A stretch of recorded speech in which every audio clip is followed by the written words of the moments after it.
Welcome back. All right, today's a pretty exciting session because today we're going to be talking about the vice president title. In investment banking or any roles within an investment bank, vice president is pretty important because vice president is the first title that means you are an officer of the firm. Putting it another way, instead of just working for the firm, you actually represent the firm. Now, I know as an analyst, as an associate, theoretically, you also represent the firm. And if you do something stupid or you run without clothing down the street, you'll probably get fired because it's a bad image for the firm, but you're not like representing the firm. If you get up in front of a television and you say something and you're an analyst, I mean, they'll quote you as a representative of whatever, well, they'll quote you from whatever bank, but then the bank can easily say, oh, that's an analyst, or that's an associate. When someone hits the vice president level, it becomes much more difficult because you are an officer and you really do represent the firm a lot more. One of the banks I was in did not give business cards until you were a vice president because they said until you were vice president, you didn't have enough stature, you didn't have enough personal investment in the bank, you weren't really an officer. So it's a pretty important title, just in name. And a lot of people are very excited to reach it. One disclaimer I'm going to make before I get through the usual rigmarole of the video, before I go through barriers to entry, responsibilities, promotions, compensation, I want to put a little bit of a warning here. Now, for me personally, it took me a long time to hit vice president, and it was very calculated. And I tell a lot of people, be very careful of the vice president title because people talk about pigeonholing themselves. Oh, I've worked for 5 years in IT, or I worked in risk for way too many years, it's impossible to move. Not necessarily. But once you hit vice president, it becomes tenfold, way more complicated to leave an area. A vice president title means you are an expert in that area. If you're a vice president in risk management, it's assumed you have 8 to 10 years of experience working in risk in a bank. That's just the way it works. If you are vice president in sales, people assume you have many years experience in sales behind you. So if you want to go as a vice president in risk management and just switch over and move into investment banking where you're going to be running these large deals, the problem is you're going to be given those responsibilities at a VP level, and those responsibilities assume that whoever's running with them has 8 to 10 years experience running deals, and you don't. So that will fail pretty miserably, and you certainly won't be worth the high price tag. So it is a much bigger challenge. Notice I did not say impossible. Not only have I seen it done, I've helped people do it, but I'm right off the bat, 3 of my current clients are vice presidents and are looking to switch into different areas. So I help clients with this, but I have to tell you that I am always a little squeamish. And if someone comes to me as a VP and says, "Can you help me get into a different area?" This is one of those times when I might say to a client, a prospect, "I'm sorry, I just don't want to work with you." They can offer me what I charge for coaching, and I'll say, "I'm sorry, I just can't do it," because I know the challenge I'll have to face. If somebody presents themselves well, is a subject matter expert, and wants to move into an area that's different, but uses a lot of the same skills, that I could probably work with. So it's not the easiest thing in the world. So that's just a little caution I'm putting up front. Vice president is very glamorous. It comes with more money. It comes with more responsibility. It's a great thing. But be sure you want to commit your career to that area before you hit VP. I personally held back from VP for a while, and I've encouraged people to hold back because they're like, well, I want to do this just 2 more years and then move to that area. I'm like, just get a senior associate title or something, but don't take the VP title yet because that'll make it harder for you. With all that being said, let's jump into the video. So barriers to entry. All right, there are really 2 barriers to entry here. And when I say barriers to entry, I don't mean within a bank because that's the promotion cycle. I mean going from one bank into another bank to achieve a vice president title. The first thing you need, and these numbers, you're going to argue, oh, my bank is 6 or my bank is 10. The average I've seen is somewhere between 6 to 10, but it's usually 8 to 10 years of experience in that area to get the VP title. Now, you're right away going to jump down my throat. What do you mean? You do 2 years as an analyst, 3 years as an associate or VP? Yes. When you are sitting within a bank, Usually after 5 to 6 years, they can promote you to VP. It is different when you are going from a lower rank and trying to get promoted through a higher. Usually they'll want something around 8 years of experience as a VP, sometimes 6. Depends on the bank, but there is a number. And the only way really to get around that number is if you're a very juicy hire. Like they really, really, really want you. There are exceptions to all the rules. But I was in a position once where there were 4 teams in one bank. And I kid you not, 4 teams in one bank wanted to hire me. And for all of them, I said, what would it take to get the VP title? And they all couldn't give it to me. And in the end, I actually didn't want it. But it was a question. I had a list of questions and none of them could give it to me. So just know that there are a number of restrictions. The second thing is that those years are not just years of work, they're years of work experience in that area. I wouldn't say unlike everything else, but especially with vice president. And when we get into what it means, you'll understand a little more. You have to be an expert. As an associate, you didn't have to be an expert. As an analyst, you didn't have to be an expert. As a vice president, you are assumed to be an expert in your area. You are the person who the executive directors, the managing directors, you're that person who they're going to come to when they have questions. I was a vice president in Morgan Stanley. I owned a certain area, and for that area, any questions for certain analytics, well, quite frankly, I made up some of them. So they had to come to me. I owned the reporting. I built the tools. I was the expert. My manager didn't know them as well as me. My manager's manager did not know them as well as me. That happens. The knowledge caps. Your knowledge caps at vice president. Above that, usually the levels have to own so much that they have to delegate knowledge. And the vice presidents are the masters of the knowledge. So that is kind of the peak of just really owning the knowledge of that area. So that's why when you're looking to get hired, one of the barriers is you need that many years experience in that specific area because they're expecting you to be a subject matter expert. Responsibilities. All right, so analyst, you had tasks. Associates, you had projects. Vice presidents, you own areas. And what do I mean by areas?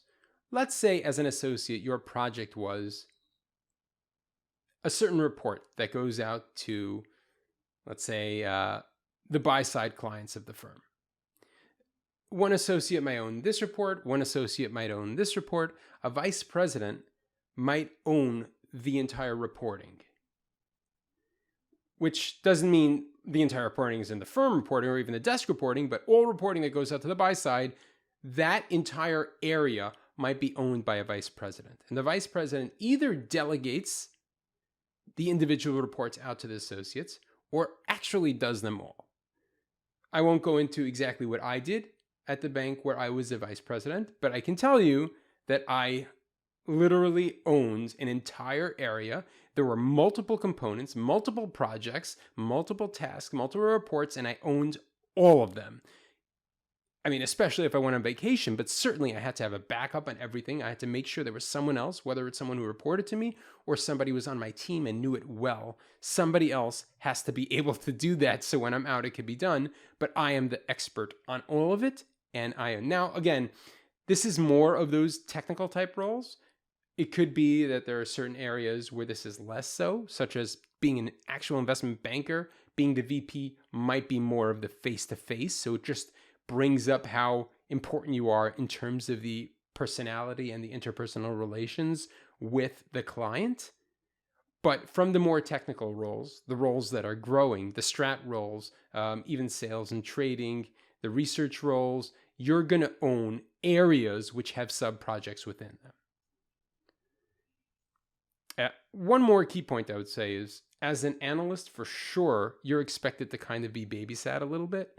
As an associate, it's assumed you're going to make mistakes and you're going to need, whether it's hand-holding or you need to grow in certain areas, and you'll run mistakes. As a vice president, it's expected that you just don't need that anymore and that things will work out. If you make a mistake, you immediately come up and say, whoops, I made a mistake.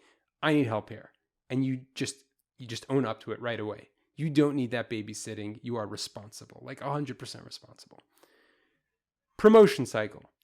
Okay, so for promotions, usually there's a 3-year minimum within an organization. I've seen that skipped twice in my entire life. usually there's a 3-year minimum for internal promotions to vice president. So you're an analyst, you get promoted to associate, you do 3 years as an associate, you are then eligible to become a vice president. Now, this is not like analyst to associate. Analyst to associate, you hit your 2 years, or you hit your 2.5 years, ta-da, promotion party for everyone. That does not happen as a vice president. Now, unlike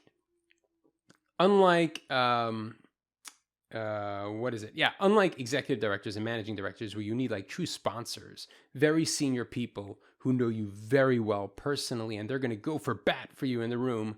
Vice president, you do need sponsors, as in you should make sure there are senior people, not just at your desk, in other regions who know your name and know what you do and are friendly with you so they can speak up for you, because there are decisions that are made. There are a limited amount of vice presidents that can be hired. A bank can't just promote every associate to vice president. That would be insane. The amount of money the banks would be paying out would be too much for them to handle. They have to cap their spending, and they do that through the promotion process a lot. So less vice presidents are promoted than associates every year, less directors than vice presidents, and way less managing directors. So it gets less and less at each rung and more difficult to get that promotion. So once you hit your 3 years and you're eligible for that vice president promotion, well, what's it going to take? So it's going to take people speaking up for you. It's going to take that area you owned excelled, did really well. If you owned all the reporting in an area, the reports went out seamlessly, clients were happy with them, good things. If there were constantly issues and things came up, you're going to find that every year you're skipped over the promotion cycle. One more thing I would say, and this actually never happened to me, but I have friends in, am I allowed to say the names of the banks? I'm not going to say it, just said I don't get sued. But there are other very large banks, very famous banks that you're probably dreaming of working for. And my friends who have been way past their 3-year or 4-year marks and they were up for promotion, they were told, you know what? Not only are we promoting you, we're promoting everybody who was up for promotion. So they'd actually promoted more than heads they had. But they said, look, we actually have an issue. Our desk wasn't given a large enough bonus pool, so you're not going to get any bonus this year, but we're going to promote you instead.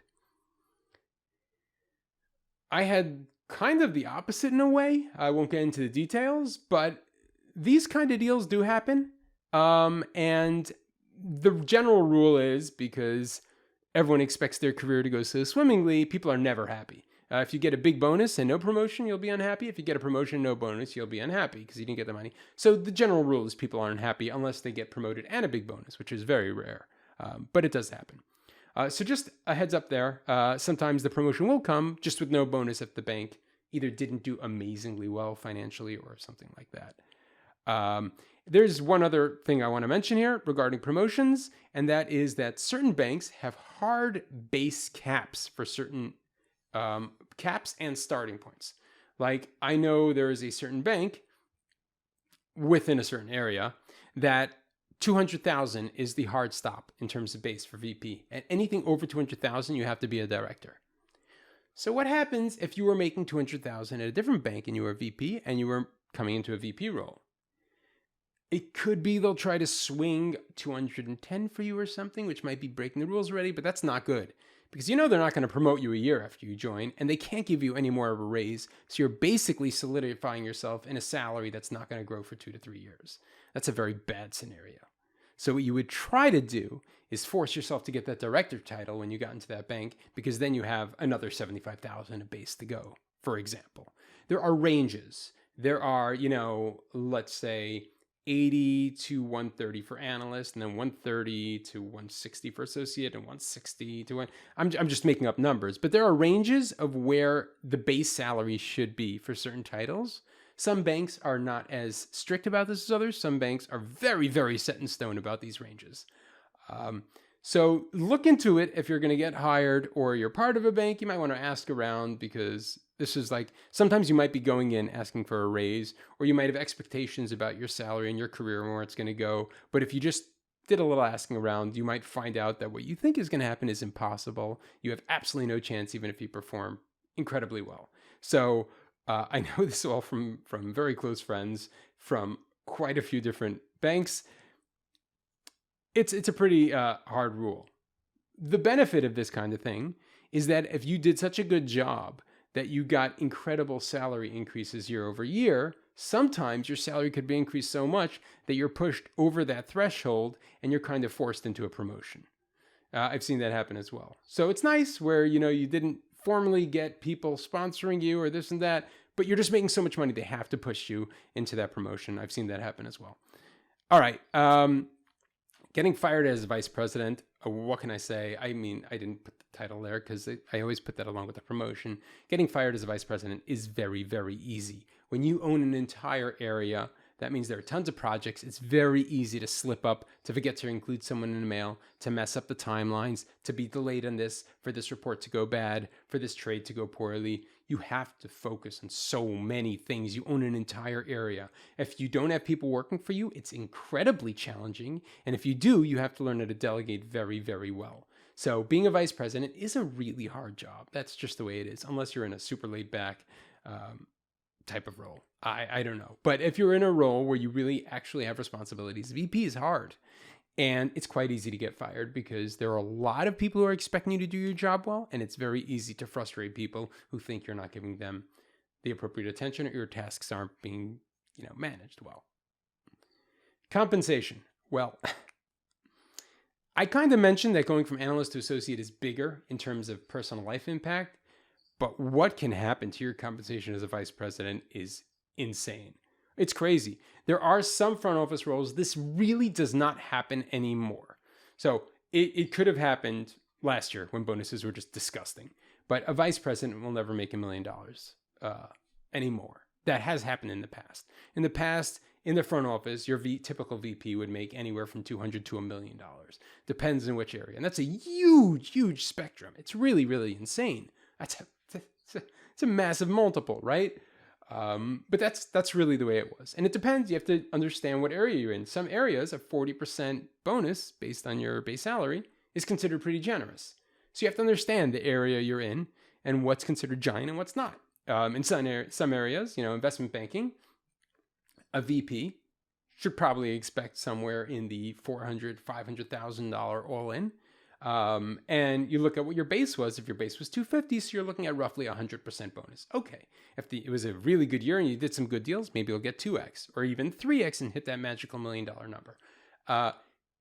It really depends what division you're in, but the numbers can get insanely large. However, if you're in those comfortable roles, those middle office, back office roles, the IT, the compliance, the risk management, I don't want to discourage you from those roles, especially risk management. I think it's a phenomenal career. I really, really do. I think it's always growing. I think the banks need it. It's a comfortable job. It's pretty simple to do. And when you get good at it, you become a subject matter expert. And you can get picked up by a hedge fund and get paid a lot more. But sadly, at the VP level, you really didn't hit your spike yet in terms of salary. And you're kind of very similar to an associate. An associate, all in risk will make, I don't know, 130, 140, 150, and a vice president might make 150, 160, 170. The numbers really, really don't change that much between the titles there. So when you make VP, don't move out of your house and expect to move into a much bigger house in those middle back office roles. Also, some front office roles are pretty much not that giant increase as well. But when you get to the real front office and the deal making, yeah, that's when that can really make a big difference. I know this was a super long video, a lot longer than my other ones because there's just a lot going into the VP. But I just want to remind you what I said in the beginning of the video because it's really, really crucially important. VP is a commitment.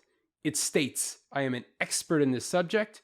I want to stay in this subject for the rest of my career, or at least until I retire this entire line of business. So you have to make sure you're comfortable, make sure you're ready for it. And then if you are, do your research with the bank you're in, with the bank you're planning and going to, what it takes to get promoted, what being promoted means. A lot of people I know, they're like, oh, I'm going to go to that bank. I'm going to get that promotion. I'm going to be a VP. And they didn't do research. And they didn't realize that the salary they're asking for means they're not going to get a raise for 3 years. And they're setting themselves up to be unhappy by the next year already. You can't leave after you joined a year ago. So you have to stick it out 3 more years, getting no raises, very small bonuses, and it's unfortunate. So do your homework, make sure you understand the officer structure in a bank, and good luck to you all. I'll see you next week with Executive Director.